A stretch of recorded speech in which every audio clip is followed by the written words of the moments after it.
सामान्य कक्षा 11 के साहित्यिक सामान्य सभी बच्चों को मेरा प्यार भरा राधे राधे। बेटा, हम संधि पढ़ा रहे हैं, आप लोगों को समझ में आ रही है या नहीं? आप लोग ने कोई मैसेज नहीं भेजा, इसलिए मुझे समझ में नहीं आ रहा है मैं जो पढ़ा रही हूँ आप लोगों को समझ में आ भी रहा है या नहीं। तो कम से कम कमेंट्स करके बता दीजिए कि हाँ आपको समझ में आ रहा है, तो जिससे कि हम और उत्साह के साथ आपको पढ़ाएं, और नहीं तो फिर हम कुछ और तरीका सोचे पढ़ाने के लिए। तो उसी सीरीज़ में आज हम लेक्चर 4 लेकर के हाजिर हुए हैं, संधि, स्वर संधि। स्वर संधि में हम आपको दीर्घ संधि, गुण संधि, यण संधि पढ़ा चुके हैं। वृद्धि संधि आपके कोर्स में नहीं है। अब उसके बाद जो अगली संधि आपके कोर्स में है वो संधि है अयादि संधि। ये आपके कोर्स में है जो आपको पढ़ना है। तो अब हम इसके बारे में आपको बताने जा रहे हैं, जिसका सूत्र होता है आपका एचो यवा यावह। एचो ये बेटा अवग्रह है।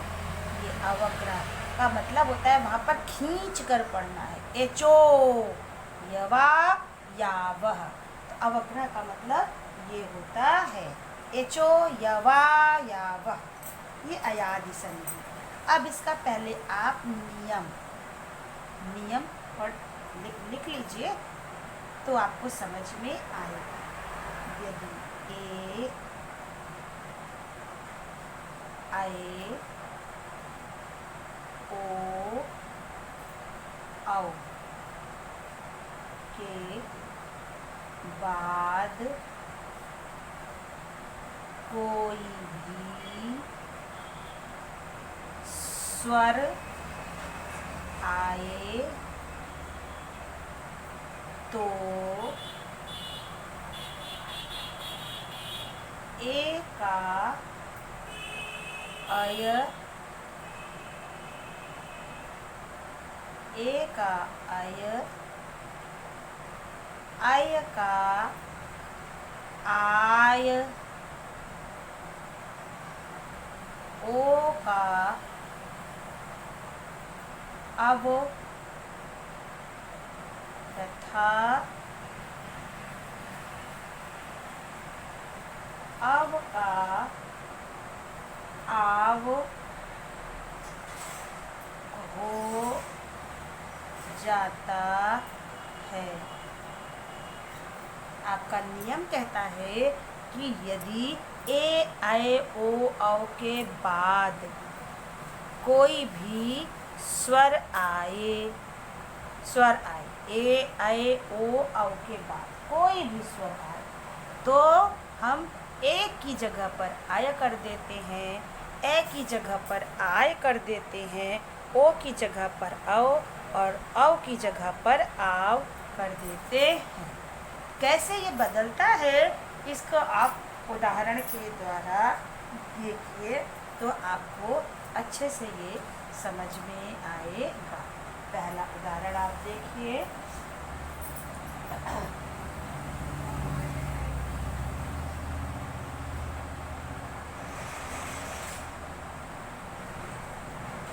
हरे धन ए, हरे धन ए। अब आपको कहा गया था यदि ए आए ओ औ, यानी पहले वाले पद के अंतिम वर्ण में इनमें से कुछ भी आए, तो यहाँ पर क्या आया है? ये हर था, इसमें क्या लगा है? ए लगा है। और उसके बाद कोई भी स्वर आए, ये स्वर आपका ए है, ये आए, तो हम क्या करते हैं? इस ए की जगह पर क्या कर देंगे? आय धन ए। अब इसको बदलेंगे कैसे? अब बदलेंगे, ये आय है तो पहले आय में आ की मात्रा इस वाले वर्ण पर जाएगी, और इस ए की मात्रा इस वर्ण के ऊपर जाएगी। आय है, आय में छोटा आ की मात्रा पहले वाले पद के अंतिम वर्ण में, और ये जो दूसरा पद है इसकी मात्रा य पर चढ़ जाएगी। तो ये ह, रा में आ की मात्रा र, और या में ए की मात्रा हो गई, क्या हो गया ये, हर ये। इस तरह से ये बदला जाता है। दूसरा देखिए, ने धन आनम, ने धन आनम। तो ये ना पहले पद के अंतिम वर्ण में ए की मात्रा आई है, तो ना धन ए, धन आनम, ये हुआ। अब ए को हम किस में बदलेंगे, आय में, तो ये न धन आय और धन आनम। इसी तरह से इस आ की मात्रा इस वर्ण पर और इस आ की मात्रा इस वर्ण पर। तो ना में आ की मात्रा ना हो गया, या में आ की मात्रा या, और जो दो शब्द बचे वर्ण उसको हम लिख देंगे। तो ये क्या हो गया आपका, नाय नम। अगला उदाहरण देखिए, पो धन आकह,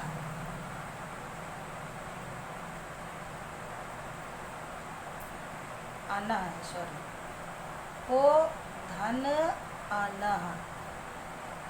अब पो धन आना,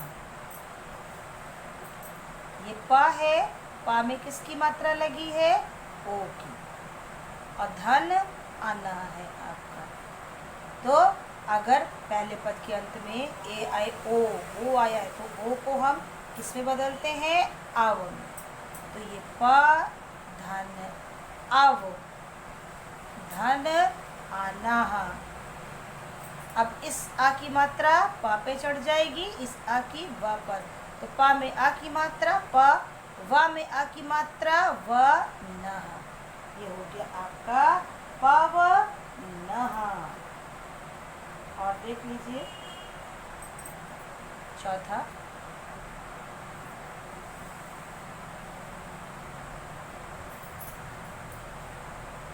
नय धन आकह, नय धन आकह। ये ना है, ना में आय की मात्रा लगी है, और ये धन आकह। ये ना आय को किस में बदलेंगे, आय में, ना आय को आय में, और धन आकह। अब इस आ की मात्रा इस पे चढ़ जाएगी, इस आ की इधर। तो ना में बड़ा आ की मात्रा लग गई, ना, छोटा आ की या में लगेगी, य, और कह।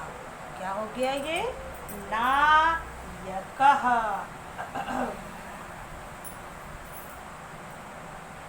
पांचवा उदाहरण देखिए, कलव धन ई, कलव धन ई। अब यहाँ पर देखिए अंतिम वर्ण में आव की मात्रा लगी है, तो कल धन आव और धन ई। आव आया है, तो आव को हम किसमें बदलेंगे, आव में, और धन ई। अब क्या करेंगे, इस आ की मात्रा ला में और इस ई की मात्रा व में। तो ला में बड़ा आ की मात्रा हो जाएगी, तो क्या हो जाएगा, कला, और छोटी ई की मात्रा व में लग जाएगी, वी, और ये व, कला वेव। ये आपका था। अब एक और देख लीजिए, छठा, पौ धन आकह। पा में औ की मात्रा लगी है, और धन आकह। प धन औ को आव में बदलेंगे, और धन आकह। ये मात्रा इस पर लग जाएगी, ये वाली इस पे लग जाएगी। पा में बड़ा आ की मात्रा पा, छोटा आ की व में व कह, ये हो गया आपका पा व कह। तो इस तरह से ये अयादि संधि है। हम PDF में आपको कलेक्शन भेज देंगे और जो शब्द होंगे आप उसी को पढ़ लीजिएगा। अब इसी का अगला संधि है पूर्व रूप संधि। पूर्व रूप संधि, जिसका कि सूत्र होता है एंग पदांत एंग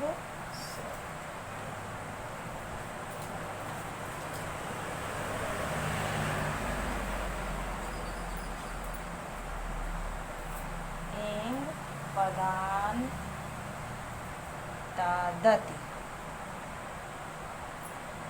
एंग पदांतादति, ये इसका सूत्र होता है पूर्व रूप संधि।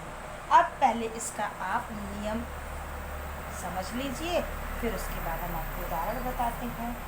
यदि किसी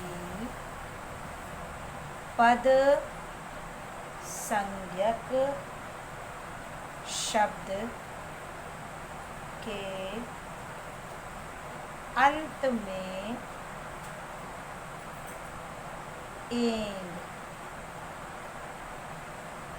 एंग वर्ण होता है। एंग वर्ण का तात्पर्य है ए या ओ, ए या ओ।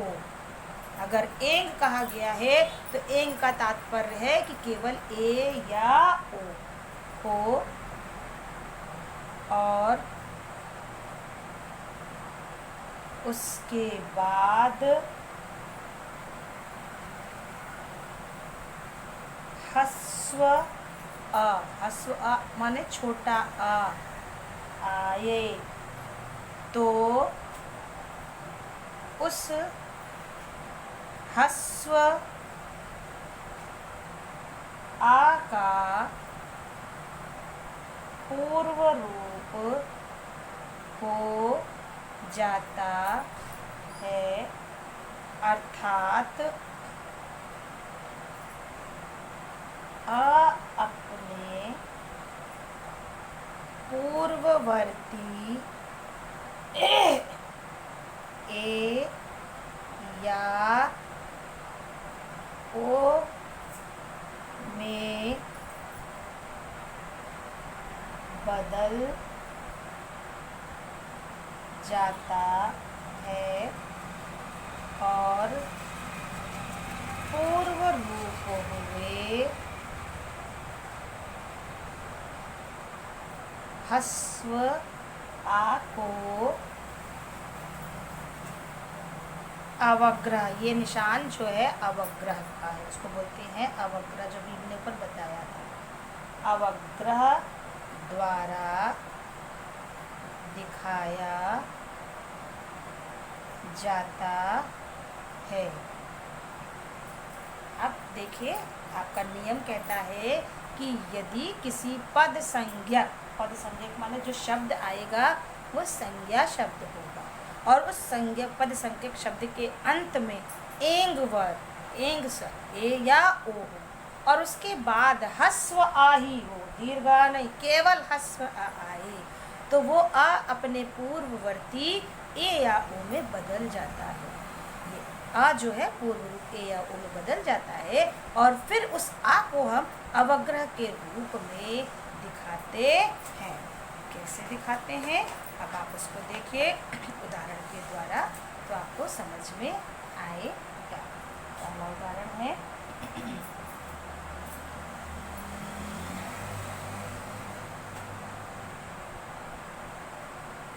हरे धन अव। हरे धन अव। अब यहाँ पर देखिए पद संज्ञा, हरि नाम है, हर माने विष्णु, नाम है, ये संज्ञा शब्द है और इस पद संज्ञक शब्द के अंत में देखिए क्या आया है, ए आया है। तो ये आपका हो गया हर धन ए और धन अब हमने अलग करके आपको बताया है। तो ये आ जो है अपने पूर्व रूप ए में शामिल हो जाएगा, परिवर्तित हो जाएगा। तो पहले तो ये हरे ही रहेगा, तो ये आ अपने पूर्व रूप में परिवर्तित हो गया। अब हम इसके लिए ये अवग्रह का निशान लगा देंगे, यानी आ की जगह पे अवग्रह हो गया, तो ये हो गया आपका हरे। इसको बोलेंगे हरे, अवग्रह को खींच के पढ़ते हैं, हरे व हरे। इसी तरह से दूसरा देखिए, हरे धन अत्र, पद संज्ञक शब्द के अंत में ए आया है और उसके बाद ह्रस्व आ आया है। तो ये आ जो है अपने पूर्व रूप ए में परिवर्तित हो जाएगा और परिवर्तित होने के बाद इस आ को हम अवग्रह के रूप में दिखा देंगे, तो ये हो जाएगा हरेत्र। तीसरा उदाहरण देखिए, रामो धन अत्र, पद संज्ञक शब्द के अंत में ओ आया है, रामो माँ में ओ की मात्रा, एंग वर्ण ए या ओ होते हैं केवल, तो ये ओ आया है और उसके बाद क्या आया है, ह्रस्व आ आया है। तो ये ह्रस्व आ ओ में ही बदल जाएगा, केवल हम इसकी जगह पर अवग्रह लगा देंगे, तो ये हो जाएगा रामोत्र। चौथा उदाहरण देखिए,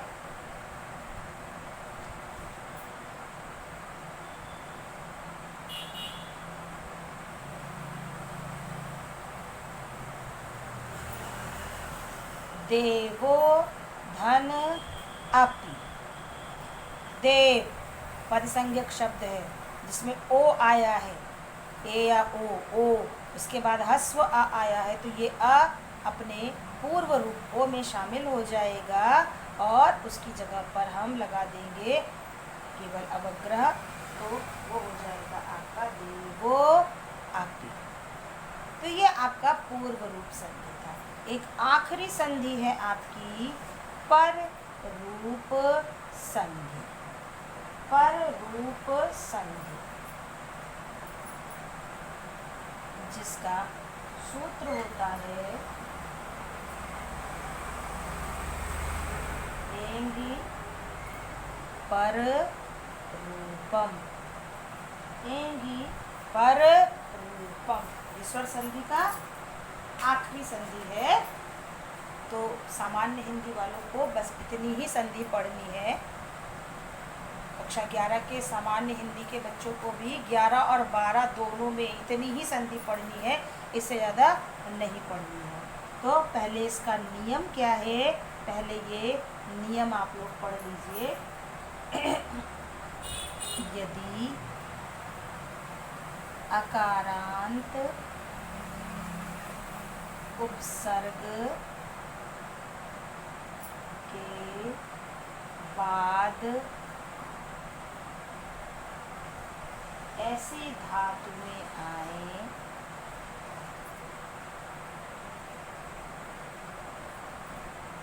ऐसी धातुएं आए जो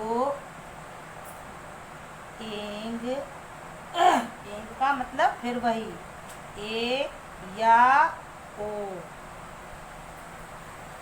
से आरंभ हो, तो उपसर्ग का आ धातुओं के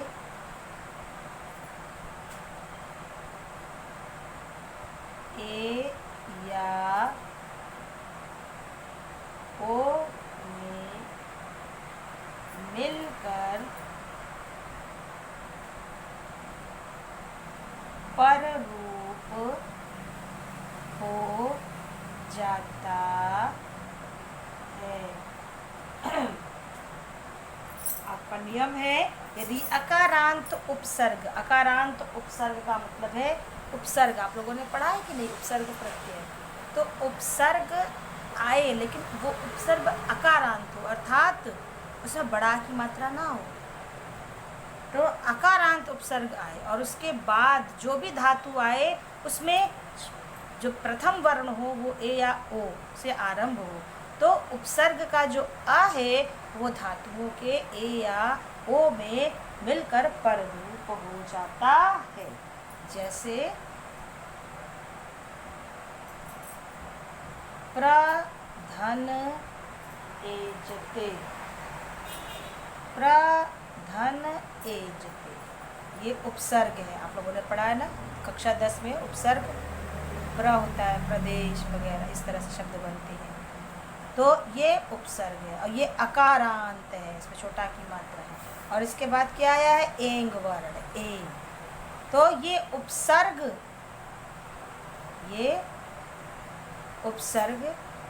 जो है इस धातु के ए या ओ में परिवर्तित हो जाता है, यानी कि ये जो ए की मात्रा है वो इस पर चढ़ जाएगी, तो क्या हो जाएगा? ये प्रेजते, ये प्र इसमें परिवर्तित हो गया, यानी इसकी मात्रा इसमें लग गई, तो ये हो गया आपका प्रेजते।